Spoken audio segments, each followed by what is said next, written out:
Hola chicos, ¿qué tal estáis? Empezamos hoy la tercera y la última clase sobre virus. Hoy vamos a ver el ciclo lítico. Recordad que aquellos en los que es el ciclo en el que salen los viriones maduros tras la infección, pero lo vamos a ver de un retrovirus. Acordaros que en la clase anterior lo vimos del virus, T4, que era un bacteriófago que infectaba bacterias. Hoy lo vamos a ver de un retrovirus, del virus del SIDA. Vamos a estudiar también un ciclo lisogénico. Acordaros que eran aquellos en los que no se formaban viriones maduros, sino que se formaba una población de células infectadas. Y por último, veremos otros organismos, entre comillas, acelulares, mucho más simples que los virus, pero que también producen infecciones o, bueno, pues tienen una importancia determinada. Es muy importante que aprendáis de esta clase los dos tipos de virus, tanto el ciclo lítico de un retrovirus como el ciclo lisogénico. También ha salido mucho en selectividad. Vamos a ver, para que os centréis de vuestros apuntes de la página 5 a la 8. Comenzamos con el ciclo lítico de un retrovirus.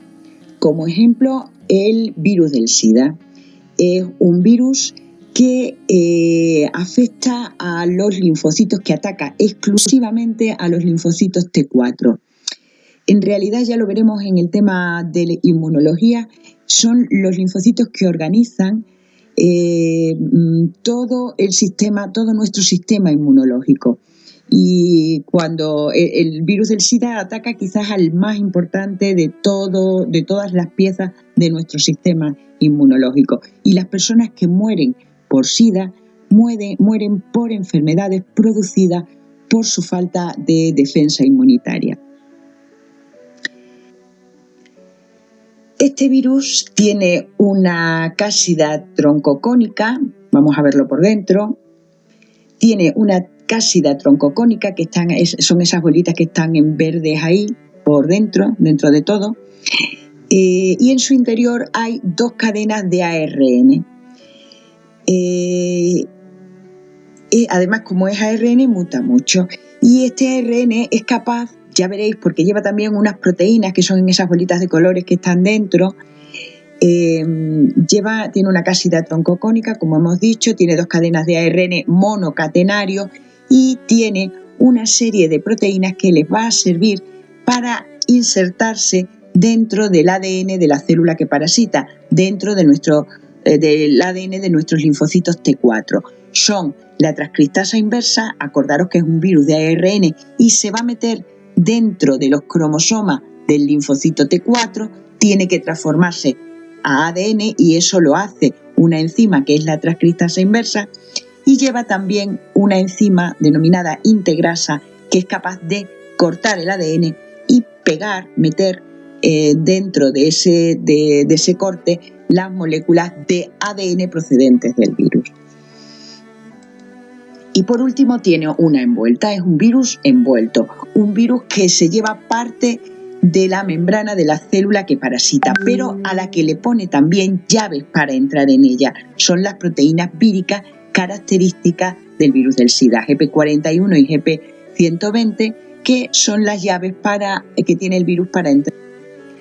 Aquí veis el esquema del virus del SIDA y en la parte inferior derecha una microfotografía a microscopio. Vamos a ver a continuación las fases de este ciclo lítico de un retrovirus. Como todos los virus de ciclo lítico, tiene la fase de absorción, en la que el virus se une sus proteínas externas a los receptores CD4 del linfocito. Estos receptores, estas proteínas, solo las tienen en todo nuestro cuerpo, solo las tienen esas células, los linfocitos T4, por eso el virus del SIDA solo infecta a los linfocitos T4. En una segunda fase se produce la penetración, el número 2 y 3, la envoltura del virus se fusiona con la membrana del linfocito y entra la cásida, la nucleocásida troncocónica, y a continuación las proteasas de la célula digieren la cápsida del virus, de tal manera que queda el material genético libre en el citoplasma. Ha entrado el caballo de Troya en el linfocito T4. La siguiente fase es la fase de multiplicación. En la fase de multiplicación la tenéis ahí en los números 4 y 5. El ARN que entra se copia gracias a su transcriptasa inversa que lleva él, porque la célula no lo tiene, y la transforma en ADN, que además luego se duplica. A continuación se produce una fase, dentro de la fase de multiplicación, ese ADN entra dentro del núcleo y la integrasa corta el ADN de la célula y introduce en él el ADN del virus. A continuación, en la fase de multiplicación, el ADN se transcribe y se transcribe a ARN, que sirve para fabricar proteínas y también fabrica fabrica el ARN de la siguiente fase. La siguiente fase es la fase de ensamblaje. El virus se monta y a continuación sale de la célula por exocitosis. Se llevan parte de la membrana de la célula en la que el virus también ha puesto las proteínas víricas suyas. El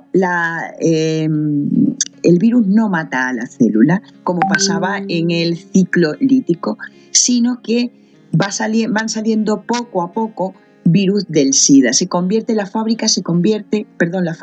El linfocito T4 se convierte en una fábrica de virus del SIDA. Ahí tenéis una animación de la replicación del virus del SIDA. La tenéis en la presentación. ¿Vesla? Aquí nuevamente, pues, una representación. Y bueno, aquí os pongo, no entra en selectividad, pero por si tenéis interés, cómo es un ciclo lítico también, cómo se multiplica el coronavirus dentro de las células de nuestros pulmones. A continuación vamos a ver el otro tipo de ciclo, el ciclo lisogénico. Acordaros, en este caso no se forman viriones maduros, sino que el genoma del virus se inserta en los cromosomas de la célula y se mantiene ahí. Y cuando la célula se duplica su material genético y también duplica el material genético del virus que está dentro de él. Al final tenemos una población de células infectadas por el virus, pero células que no están fabricando viriones. Estos virus se llaman virus atemperados y los encontramos sobre todo en bacteriófagos y en algunos virus animales, son más raros. Y el virus, cuando está dentro del genoma de la célula, se llama provirus. En realidad, el ciclo lisogénico es una alternativa al ciclo lítico y los virus que la realizan pueden llevar a cabo los dos tipos de ciclo. El que realicen el ciclo lítico o el ciclo lisogénico dependen de determinadas situaciones ambientales que se producen durante la infección. En el ciclo lisogénico, como hemos dicho antes, no se producen viriones maduros, sino que el genoma vírico se introduce en el genoma de la célula y se reproduce con ella. Se produce una población de células infectadas. Sí que es verdad que en un momento determinado, como si se tratase de una bomba de relojería, el genoma del virus puede saltar y empezar un ciclo lítico y matar a la célula. Este proceso se llama inducción. Vamos a ver, por ejemplo, el ciclo lisogénico del fago lambda. Es un ciclo que te piden en selectividad. Ocurre de la siguiente forma. Inicialmente el virus se adhiere a la bacteria, en un bacteriófago, y inserta el ADN dentro de la célula. Y ahora pueden pasar dos cosas. O puede iniciar un ciclo lítico, replicarse, hacer estallar la célula y que salgan un montón de viriones maduros, o puede integrarse en el ADN celular y duplicarse con la célula, el ciclo lisogénico. El que se decida por una u otra depende de que se produzcan una serie de proteínas virales antes que otras, y esto depende a su vez de condiciones. Por ejemplo, una exposición a radiación ultravioleta. El virus en ese momento sale del cromosoma y comienza el ciclo lítico. Puede quedarse dentro del cromosoma de la célula durante mucho tiempo, durante toda la vida, y no puede saltar, o puede saltar. Es como una bomba de relojería. En un momento determinado pasa a ciclo lítico y la célula estalla y salen los viriones maduros. Ese proceso se llama inducción.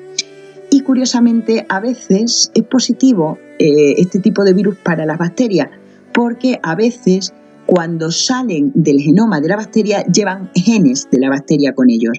Un trozo de gen, un gen de la bacteria, unos cuantos genes de la bacteria se va con el genoma del virus. Y cuando ese virus infecta a otra bacteria y se entra dentro de su genoma, hace un intercambio de material genético entre dos bacterias. Este proceso se conoce con el nombre de transducción, y ya veréis la importancia para las bacterias que no tienen reproducción sexual, la importancia que tiene este mecanismo. Le permite intercambiar material genético sin tener reproducción sexual. Bueno, con esto terminamos y vamos a pasar a otras formas acelulares mucho más simples que los virus, porque o se tratan de material genético, ADN o ARN, o se trata incluso de proteínas, y no están recubiertos por nada, y algunos pueden saltar de una célula a otra y provocar infecciones. Parece un poco ciencia ficción. Tenemos, ya lo hemos visto en la otra diapositiva. Vamos a estudiar los viroides, los priones y los plasmidos. Los viroides podemos decir que son reliquias de la sopa primigenia, la sopa del comienzo de la vida, donde se fraguó el comienzo de la vida. Sabéis ya, creo que os lo han explicado en algún momento, que la vida inicialmente, el material genético inicialmente fue ARN, fueron polímeros de ARN, un material que muta mucho y que no estaba protegido por nada. Por eso se piensa que los viroides son restos de lo primero que hubo en los inicios. Los viroides son moléculas de ARN, ahí tenéis una microfotografía, que no tienen cápsida y que, solamente producen enfermedades en las plantas, malformaciones en las plantas como el tubérculo filiforme de la patata. Lo que visteis en la primera diapositiva era una patata, pero un poco rara, y no funcionan como ARN realmente, no llevan información genética. Lo que hacen es que interfieren en la expresión de algunos genes. No sé si os acordáis, cuando vimos los ARN en el bloque de bioquímica, decíamos que había algunos ARN que se llamaban ARN de interferencia, que lo que hacían es interferir, hacer que se expresaran más o se expresaran menos algunos genes. Bueno, pues esto es lo que hacen los viroides, y esto es lo que provoca esos daños en las plantas.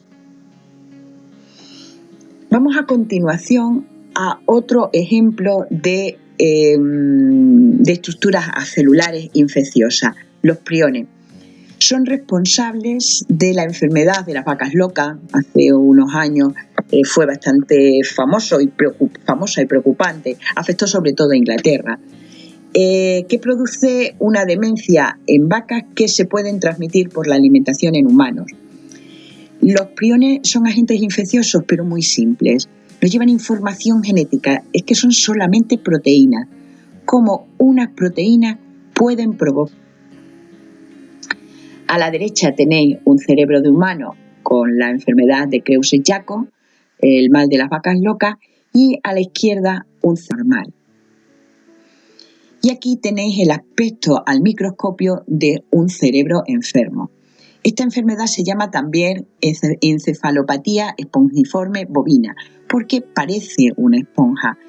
Y porque el daño es que aparecen esas burbujas dentro del sistema nervioso. Se producen por proteínas del prión, y son proteínas que no llevan, obviamente son proteínas y no llevan información, no son ácidos nucleicos. ¿Cómo es posible que produzcan?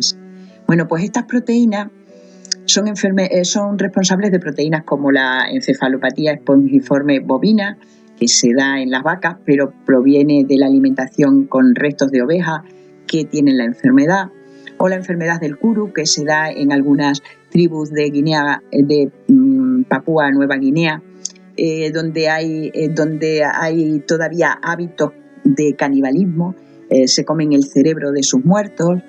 La enfermedad de Creuset-Jakob, que es la enfermedad en humanos, que puede ser hereditaria, se puede dar de forma espontánea, o puede ser transmitida por la alimentación, por comer vacas con la encefalopatía espongiforme bovina. O también está la enfermedad de Arthur. Todas ellas son producidas por priones. Curiosamente se producen por una proteína que es idéntica a otras que tenemos dentro de nuestro sistema nervioso, idénticas en cuanto a la secuencia de aminoácidos. Sin embargo, son diferentes en cuanto a su plegamiento. Mientras que la proteína normal que tenemos en nuestro sistema nervioso está plegada en alfa hélice, la proteína patógena, la que produce la enfermedad, está plegada. Esto hace que la proteína sea resistente al calor, sea resistente a las enzimas digestivas, y además algo muy curioso: cuando llega al cerebro es capaz de unirse a las proteínas sanas, a las proteínas normales, cambiarle su plegamiento y transformarlas en patógenas. Y por eso es una enfermedad infecciosa. Bueno, ahí lo tenéis señalado. Vale, y para terminar, vamos a ver otra forma acelular menos preocupante, ¿vale? Y además es que la usamos nosotros, la utilizamos. Los plásmidos, acordaros, los hemos visto cuando veíamos las bacterias, y lo vamos a ver en biotecnología e ingeniería genética.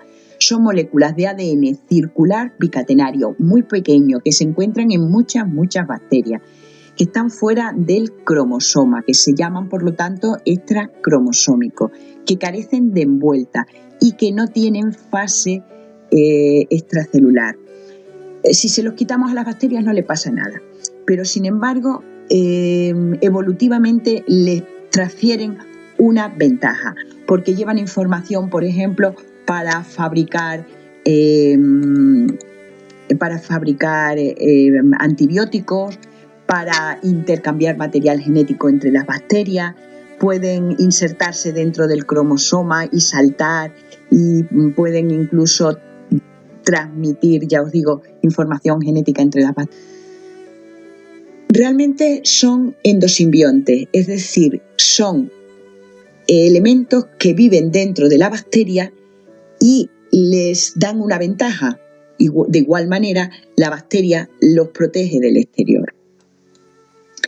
Tienen su propio origen de replicación, es decir, independientemente pueden replicarse y pueden duplicarse cuando quieran. Y lo importante de ellos es que a nosotros nos sirven para la ingeniería genética, aunque también os aviso que son los responsables de la resistencia a los antibióticos de las bacterias. Y cada vez están apareciendo más bacterias resistentes a antibióticos, más enfermedades bacterianas, infecciones bacterianas difíciles de curar con los antibióticos que tenemos, porque estos plásmidos transmiten esa resistencia de una bacteria a otra. Y con esto terminamos este tema. Espero que os haya parecido sencillo, os haya quedado claro, y bueno, ya me comentáis vosotros las dudas que tenéis. Bueno, un saludo y nos vemos en la próxima clase.